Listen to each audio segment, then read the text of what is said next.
Comment faire la course aux stones la plus efficace, celle qui va nous amener le plus directement possible à Chamonix. Et oui, depuis 2022, les stones, on ne fait que penser à ça, parce que comme les graviers pour les cailloux pour le petit pousset, c'est le chemin et le seul chemin désormais pour réussir à accéder à Chamonix et au départ de toutes les épreuves de la semaine UTMB. Enfin, l'UTMB, la CCC et l'OCC. Du moins pour les non-élites. Et donc, si vous êtes coureur amateur, quel est le chemin le plus court vers Chamonix? Pour ça, 2 stones, on verra que 2 stones ne se valent pas. Il y en a qui valent plus cher que d'autres. Rien n'est plus impitoyable que la collecte de running stones. Les taux d'abandon n'ont rien à voir en fonction des épreuves. Le nombre de participants non plus, la distance à parcourir, le dénivelé à parcourir pour acquérir une seule stones n'est pas du tout la même. Rien, 2 stones ne sont pas nés égales. Et donc comment est-ce qu'on peut être malin, efficace ou calculateur pour réussir à avoir le plus grand nombre de stones avec le moins d'efforts possible? C'est ce que nous allons voir avec une analyse complète du circuit UTMB World Series 2023, du moins pour toutes les épreuves européennes et pour toutes les épreuves du monde qui ont eu lieu en 2023 ou à la toute fin 2022. Où trouver la stones la plus facile à récolter? Où trouver la stones la plus dure à conquérir? Quelle est la moins et la plus risquée des stones à avoir? Combien de temps ça prend une stones à acquérir? Concrètement, combien de temps il faut courir? Quel dénivelé il faut parcourir pour avoir une stones? C'est tout ce qu'on va voir. Déjà, première chose, vous ne trouverez pas de stones plus de rentabilité de temps parcouru à courir pour avoir une stones que dans les 3 majors, Val d'Aran, The Canyons, si elle est reconduite en 2024, et Doi Inthanon en Asie. C'est vraiment là, sachez que sur ces 3 courses-là et sur les majors, les stones comptent double. Et sinon, en 2024, normalement sont annoncés 38 courses, 38 événements sur lesquels vous pourrez récupérer des stones, 18 en Europe, 9 dans les Amériques, 6 en Asie, 3 en Océanie, 2 en Afrique. Une stones en général, sauf encore une fois pour les 3 épreuves Val d'Aran, The Canyons et Doi Inthanon qui comptent double, vous récupérerez une stones pour l'épreuve de catégorie 20K, 2 stones pour une épreuve de catégorie 50K, 3 stones pour 100K et 4 stones pour un 100 miles. Et donc là, d'ores et déjà, le résultat de l'analyse, j'ai compilé toutes les données de toutes les courses qui se sont terminées. Par exemple, Val d'Aran ne s'est pas terminé. Donc toutes les courses qui se sont terminées du circuit UTMB en 2023 dans le monde. Et on voit que gagner une stones sur un 20K, pour avoir une stone, il faut parcourir en moyenne 24 km et faire 1100 mètres de dénivelé positif. Sur un 50K, c'est à peu près la même chose. 26 km et on rajoute 179 mètres de D+. Et là où c'est le plus dur, la stones la plus chère, celle pour laquelle vous couvrez le plus longtemps et vous devez monter le plus, c'est sur un 100 miles avec quasiment un marathon à faire puisque c'est 38 km et 1700 mètres de D+, pour récupérer et pour valider une stones. Et encore, il suffit pas de faire 38 km pour valider une stones. Naturellement, il faut faire les 160, terminer l'épreuve pour en avoir 4. Deuxième chose, c'est exactement ça, le risque de non-stones. C'est-à-dire qu'une fois que vous vous inscrivez sur une course à stone, quel est le risque de ne pas en avoir en fonction de l'épreuve que vous choisissez? Et donc là, vous avez, hop, sur 20K, 50K, 100K et 100 miles. Donc on a vu le distance et le dénivelé à parcourir par stone. Maintenant, là, c'est en moyenne. En moyenne, sachez que sur le circuit UTMB en 2023, sur un 100 miles, il fallait parcourir au total 153 km et un peu moins de 7000 de D+. Sur un 100K, c'était 97 km et 4004 de D+. Le nombre de finishers, vous le retrouvez au total. Il y a 69 377 personnes qui ont terminé une des épreuves UTMB quand on additionne toutes les distances. Vous voyez que celle où il y a le plus de finishers et de partants, c'est évidemment sur le 50K, ensuite c'est le 20K, et puis après, les distances les plus longues sont les moins courues, on va dire, et au total, donc 69 377 finishers, de ce que j'ai pu compter, et à peu près 10 000 départs qui n'ont pas donné lieu à une arrivée, donc DNF, Did Not Finish, et ce qui nous fait un total de environ 80 000 dossards sur le circuit UTMB en 2023. Et attention, c'est ça qui est intéressant dans cette slide, c'est qu'on voit que le pourcentage pourcentage d'abandon, donc de coureurs ou de coureuses qui prennent le départ de la course, mais qui n'arrivent pas à l'arrivée, il est en moyenne de 3% sur une épreuve de 20K, de 9% sur un 50K, de 19% sur un 100K et de 34% sur un 100 miles. Ce qui veut dire que quand vous partez et que vous vous mettez au départ d'un 100 miles, vous avez 34% de chances de ne pas arriver au bout. C'est quasiment 2 fois plus de chances de ne pas arriver au bout que sur un 100K. C'est quasiment 4 fois plus de chances de ne pas arriver au bout que sur un 50K. Et c'est 10 fois plus de chances ou de risques de ne pas arriver au bout que sur un 20K. Ce qui veut dire que, certes, quand vous partez sur un 100 miles, vous avez la possibilité d'en choper 4 d'un coup, mais on a vu que chacune était plus chère, puisqu'il fallait faire 38 km au lieu de 24 ou 26 sur 20K et sur 50K, et qu'en plus, vous avez 10 fois plus de risques de ne pas arriver et donc de ne pas valider vos stones. Mais il faut être malade pour se lancer sur un 100 miles. Est-ce que c'est pour autant ça qu'il faut se dire? C'est ce qu'on va voir dans la suite. Après, la Stones la plus rentable par kilomètre. Et là, je fais une analyse et un focus sur les 100 miles qui ont eu lieu, donc spécifiquement les 100 miles qui ont eu lieu en Europe en 2023 sur le circuit UTMB. Et donc là, qu'est-ce qu'on voit? Quelle est la Stone la plus rentable par kilomètre sur les 100 miles en Europe? On voit que la Wildstrubel, par exemple, 113 km, la Lavaredo, 105 km, est-ce que c'est Lavaredo? Non, c'est la Andorra 105 et Lavaredo 120. Donc en fait, en termes de kilomètres, si vous voulez récolter une stone, vous aurez le moins de kilomètres à faire par stones sur la Lavaredo et sur la Wildstrubel. Sachant que sur ces épreuves-là, vous avez un taux d'abandon qui est significativement inférieur et parmi les plus faibles, à savoir les 2 taux d'abandon les plus faibles en 2023 sur une épreuve de 100 miles, ça a été la Wildstrubel et la Lavaredo. Et c'est là aussi où vous aurez le moins de kilomètres à parcourir parmi les épreuves de 100 miles en Europe pour récupérer des stones. Les 2 autres épreuves où vous aurez le moins de kilomètres à parcourir, c'est la Restonica en Corse et le Trail 100 Andorra. Par contre, attention, là vous aurez beaucoup plus de risques de ne pas terminer, ou du moins c'est ce qui s'est passé en 2023 avec les partants d'alors. 37% pour le Trail 100 Andorra et 34% pour la Restonica Trail. Donc si vous voulez optimiser et choper 4 stones d'un coup par course, que vous êtes en Europe, faites un 100 miles et là où vous avez le plus de chances et le plus de chances d'en récolter et le moins de kilomètres à parcourir par stones, c'est la Lavaredo et la Wildstrubel. Les stones, à l'inverse, qui sont les plus chers au kilomètre et qui ont le plus gros risque d'abandon sur les 100 miles en Europe.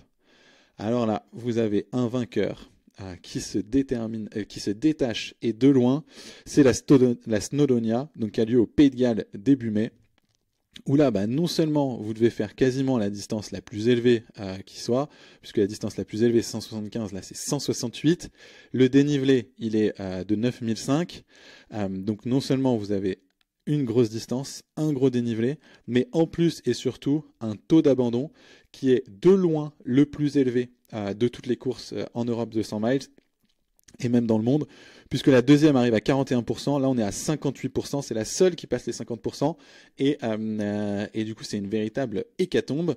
Je sais de quoi je parle, parce que je l'ai couru en 2023 et je faisais partie des 42%, alors c'est pas pour faire le malin, mais pour vous en dire un peu plus sur la course, c'est un sacré chantier.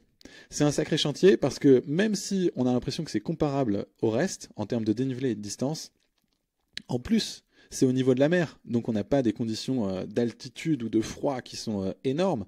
À l'époque, dans l'année, du coup, il faisait nuit à un peu après 22 heures et il faisait jour à partir de 4h, 4h30 du matin, donc il y a très peu de nuit. Donc en fait, on voit, il n'y a pas forcément beaucoup d'altitude. Les conditions sur cette année météo étaient absolument parfaites, c'est-à-dire qu'il n'y a quasiment pas eu une seule goutte de pluie, par contre beaucoup de brume. Pas eu une seule goutte de pluie et des températures entre 15 et 20 degrés. Donc les conditions de course étaient parfaites pour la Snowdonia. Mais alors qu'est-ce qui fait qu'on est à 58% d'abandon? Et alors là, vous avez un terrain qui est quand même très très inhospitalier et qui prend énormément d'énergie. Vous avez des pentes et des dénivelés qui sont absolument délirants. Grosso modo, là-bas, c'est la patrie du fell running. Et donc, du coup, j'ai l'impression que c'est pas comme dans les Alpes où pour aller d'un point A à un point B qui est plus haut à un col, on va faire des zigzags et on va monter comme ça. Là-bas, rien de tel. Il n'y a rien de la sorte. On monte tout droit. On monte tout droit, que ce soit à la montée ou à la descente, que ce soit sur de l'herbe, sur de la boue, ou sur des pierres. Et donc du coup, honnêtement, quelqu'un qui trace ça sur le même parcours, mais sur le continent, il va en prison, entre guillemets. Non, je caricature, mais vous avez vraiment des passages qui sont hyper engagés, qui en dégoûtent, on va dire, plus d'un. Et d'ailleurs, les locaux ne s'y trompent pas. Et du coup, j'étais étonné, mais au départ, et encore plus à l'arrivée, il y a très peu de Gallois, finalement, qui la font, cette épreuve, en proportion par rapport notamment aux autres courses que vous pouvez avoir sur le circuit. La proportion de nationaux qui font la course, elle est assez infime, parce qu'ils savent que c'est un sacré chantier. Et même, anecdote assez marrante, enfin du moins je trouve, c'est qu'au kilomètre 120, donc on était quand même au kilomètre 120 sur 160, hein. On en avait déjà vu passer quand même pas mal après plus de 24 heures, on devait être à 25-30 heures de course. Et du coup, il y a un des concurrents qui était devant moi, je le vois qui fait demi-tour et qui vient, et qui rebrousse chemin après 120 km en sortant d'un ravitaillement et qui hurlait les bras en l'air en disant mais c'est pas possible, en anglais, je vous le fais pas en anglais dans le texte, mais qui disait mais c'est pas possible, qu'est-ce qui se passe, c'est pas un trail, c'est pas une épreuve, on peut pas passer par là, etc. Et en fait, même lui, alors qu'il était gallois, qu'il avait fait 120 km, il rebroussait chemin parce que c'était le moment le plus escarpé où quasiment c'était de l'escalade et la personne clairement qui avait balisé, je pense qu'elle s'était mise en haut à la verticale et qu'elle avait juste jeté les rubalises avec une pierre et que boum, ça tombait comme ça, mais c'était absolument droit. Donc vous avez un parcours qui est très très exigeant, très technique, des pentes et des coefficients qui sont absolument délirants. Et en plus, bon cette année c'était pas le cas, mais il y a souvent des conditions météo qui sont absolument dingues. Et il suffit de voir deux choses. On voyait à un moment en passant autour des lacs des oies qui étaient dessus, et clairement c'est pas les oies qu'on a en France. Vous voyez qu'elles ont 2-3 cm de graisse en plus tout autour du corps. Et en plus, autre chose, c'est le slogan de la course qui est hyper parlant. Et quand vous faites le 170 et que vous le terminez, vous le lisez avec et vous en saisissez toute la profondeur. Beautiful beyond belief, savage beyond reason. C'est beau plus que ce qu'on imagine, mais c'est sauvage plus que de raison. Et effectivement, c'est hyper, hyper, hyper sauvage. Et vous passez des fois dans des bourbiers pendant plusieurs kilomètres où vous vous enfoncez à plus que la cheville. Bref, vous y passez une énergie incroyable. Et donc, voilà pour la Snowdonia, qui est clairement le plus mauvais des ratios au kilomètre et avec le risque d'abandon pour aller chercher une Stones. Et après, sinon, on a deux autres courses qui se distinguent. La Julian Alps 170 8000 avec 41% d'abandon. Ça fait partie des trois courses à plus de 40%. La dernière, c'est la Verbier-Saint-Bernard by UTMB. Où là, encore une fois, je peux vous en parler. J'y étais et j'ai eu la chance de la terminer. C'était très cool. Et là encore, c'est pas les conditions météo. Mais c'est sans doute, je l'ai découvert au départ, la plus alpine, du moins c'est ce que disait le speaker, c'est la plus alpine de ces courses-là, où vous passez avec des gros dénivelés, des fois il y a des doubles kilomètres verticaux, et donc c'est pas un profil en peigne comme l'Ultra Trail Snowdonia peut l'être, mais c'est beaucoup plus un profil où boum, on prend 2000 mètres de dénivelé, puis on redescend 2000, etc., etc. Donc très alpine, et un gros taux d'abandon, même si les conditions climatiques étaient absolument parfaites, et si en plus les paysages sont absolument dingues, le Grand Combin, la cabane d'Orny, etc. Donc voilà les stones les plus chers par kilomètre et les plus risqués en termes de potentiel abandon. Vous les trouverez au Pays de Galles, à la Verbier-Saint-Bernard et à la Julian Alps.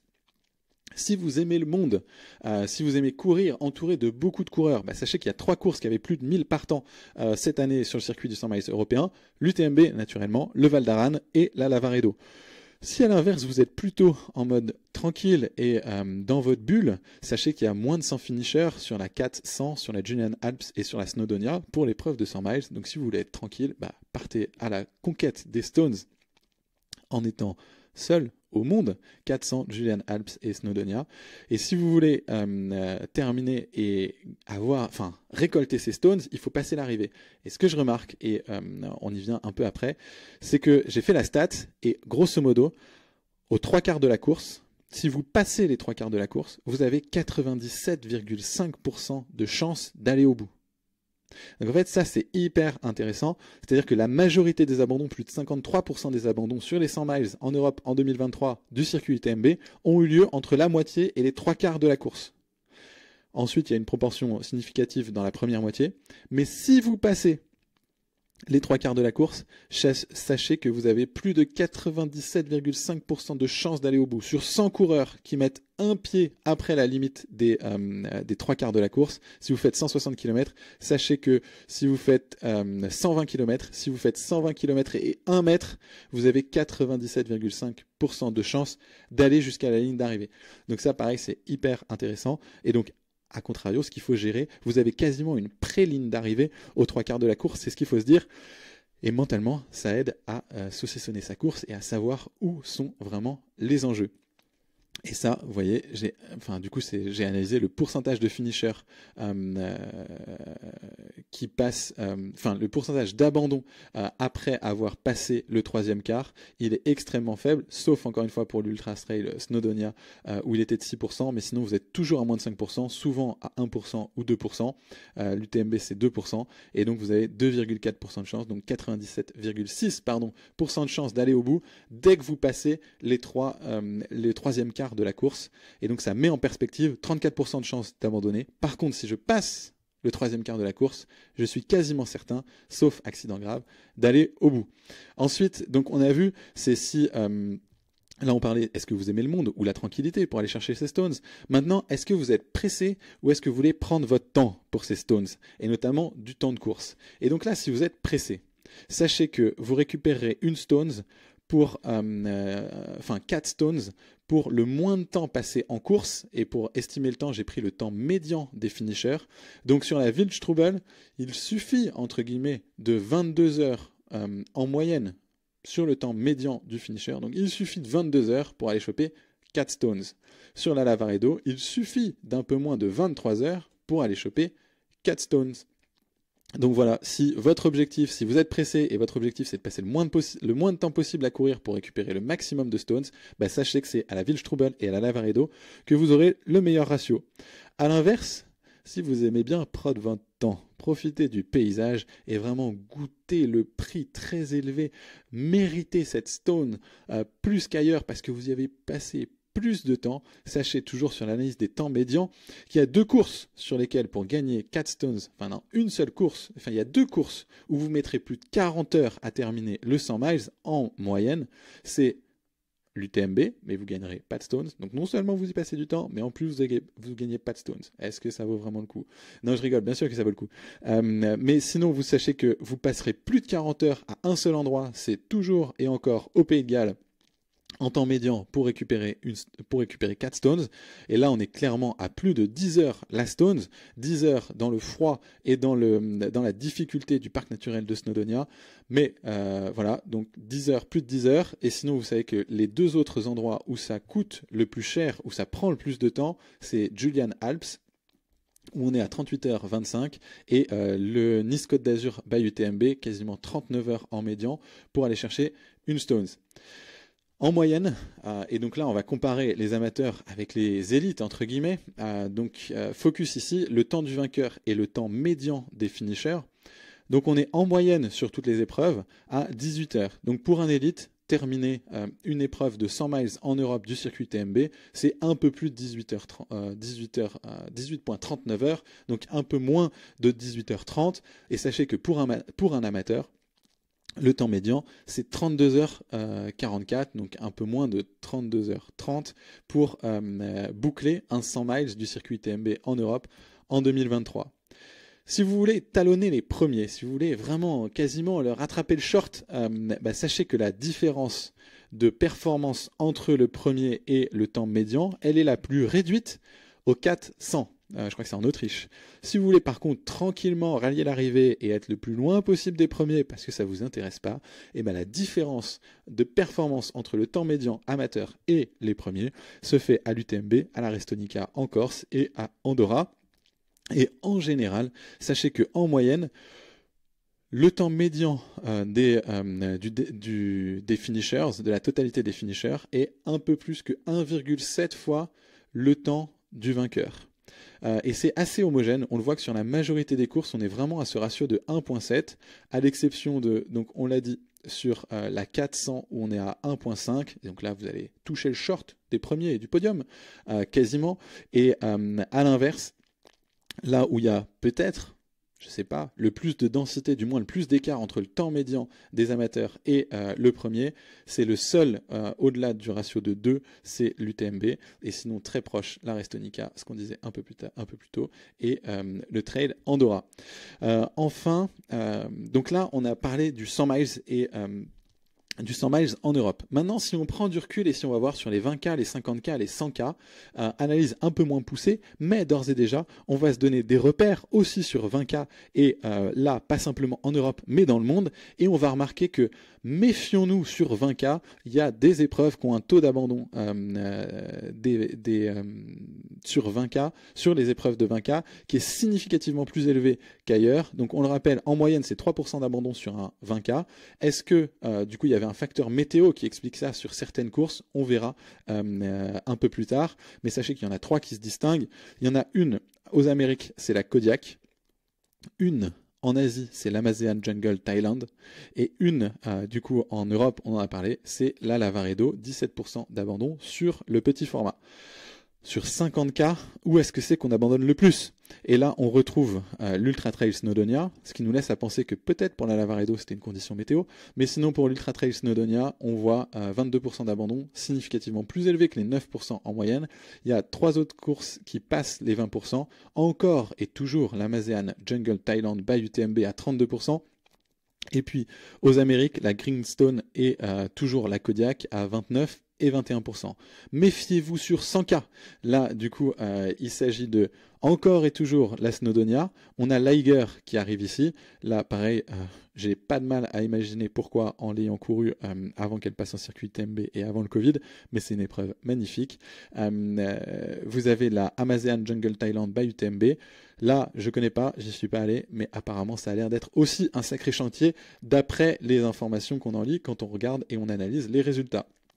Et enfin, la Kodiak qu'on retrouve aussi ici. Donc si on devait se méfier, entre guillemets, que peu importe la distance de certaines des épreuves, en particulier dans le monde, apparemment, Kodiak dans les Amériques, Amazon Jungle en Asie et l'Ultra Trail Snowdonia semblent être là où c'est le plus cher et le plus dur d'y arriver. Voilà, vous saurez tout désormais sur ce circuit. C'était les analyses de 2023. Sachez qu'il y a 3 entrants sur le circuit UTMB mondial en 2024 qui ont d'ores et déjà été annoncés et confirmés. Chianti en Italie au milieu des vignes et des châteaux. Ça a l'air incroyable. L'île Maurice, du coup, fin juin, ça a l'air aussi incroyable. Et puis, dans les Amériques, à Quito, en Équateur, le Quito Trail by UTMB au plein mois d'août, ça a l'air d'être incroyable aussi. Voilà. Maintenant, on a parlé beaucoup de chiffres et j'ai parlé beaucoup de chiffres, de statistiques, etc. Mais la meilleure garantie, d'avoir une chance d'arriver, c'est d'avoir envie de courir l'épreuve auquel on s'inscrit. Et donc derrière, les chiffres ne veulent pas tout dire. Ce qui compte, c'est d'avoir envie de prendre plaisir, de savoir pourquoi on le fait et d'aller s'éclater. Peu importe si on a des chances d'abandonner ou pas. En plus, c'est des données passées. Et surtout, on peut biaiser les stats. C'est-à-dire que c'est pas parce qu'il y a 34% d'abandon que si on le fait 3 fois, on va abandonner une fois. Au contraire, ça c'est des stats qui sont générales, mais on peut biaiser son propre cas particulier en fonction de sa préparation. Et donc ce qui compte pour choisir ces épreuves, c'est avant tout le plaisir qu'on va y chercher et pourquoi on va le faire. Pourquoi est-ce qu'on a un intérêt à aller découvrir telle ou telle région? On ne doit pas, à mon sens du moins, ça enlève beaucoup du romantisme, de l'aventure et du plaisir à faire des ultras si on les sélectionne uniquement avec son pourcentage de chance de terminer et la difficulté en termes de kilomètres à parcourir, de temps à passer et de déniveler moyen. Non, au contraire, pour moi, ce qui fait la beauté de ces épreuves, ce qui fait que j'en ai fait 6, terminé 6, pas pour faire le malin, mais je suis content quand même de les avoir faites, c'est que c'est des épreuves qui sont à chaque fois quand même assez magnifiques, assez uniques et il faut avoir envie de les découvrir. C'est comme ça, en ayant envie, en adaptant aussi sa préparation, qu'on peut biaiser les stats et avoir pour soi-même un taux d'abandon sur 100 miles de 0% par exemple. Et à l'inverse, on peut aussi, en ayant une préparation peut-être un peu inadaptée, avoir un taux d'abandon à 100%, y compris sur des 20K ou des 50K. Donc voilà, plutôt sachons ce qu'on va chercher et pourquoi on y va. Ces épreuves, elles sont magnifiques. La Snowdonia, oui, il y a un taux d'abandon à 58%. Par contre, qu'est-ce que c'était incroyable comme expérience. C'était absolument fantastique, c'était très dépaysant et je suis allé y trouver tout ce que j'allais chercher à ce moment-là. Donc voilà, faites vos sélections en fonction de ça. Faites-vous plaisir. J'espère que ça vous aura donné plus de perspectives et de recul sur finalement comment choisir et quel est le coût de la Stones en 2023 au moment de choisir ses inscriptions pour 2024, tracer son propre chemin le plus court vers Chamonix parce que encore une fois, les Stones, elles sont nécessaires pour aller courir l'UTMB, la CCC et c'est même pas une garantie. Donc voilà, j'espère que ça vous donne un peu plus de données là-dessus. Et puis sachez que si ça vous plaît, je donne pas mal de conseils justement pour comment est-ce qu'on peut maximiser ses chances de biaiser sa préparation, qu'est-ce qu'une préparation à l'ultra et spécifiquement aux longues distances sur le groupe gratuit qui est l'Ultra Libre. Et puis si vous voulez vous faire accompagner personnellement et que je vous accompagne personnellement vers tous vos défis, que ce soit sur l'UTMB World Series ou pour votre premier ultra, peu importe lequel est-ce, à côté de chez vous, de 20, de 40, de 60, de 80, de 200, de 400 km, sachez qu'il y a des accompagnements personnalisés et ça je vous le mets, c'est le deuxième lien sous la vidéo et c'est ce que je fais avec Coaching Ultra. Donc voilà, l'Ultra Libre, communauté gratuite pour avoir toutes les semaines un peu des tips et avancer avec la communauté et en profiter de qu'est-ce qu'une préparation et qu'est-ce qu'on peut y inclure, notamment pour faire ces courses UTMB World Series, et puis Coaching Ultra, si vous voulez être accompagné plus personnellement par moi. Voilà, mais ce qui compte, faites-vous plaisir, ces courses, elles sont quand même magnifiques, on peut penser ce qu'on veut du circuit, mais ça reste quand même assez incroyable, non seulement l'UTMB, mais aussi toutes ces courses-là qui découvrent des régions incroyables. Faites-vous plaisir, à très vite, et merci beaucoup.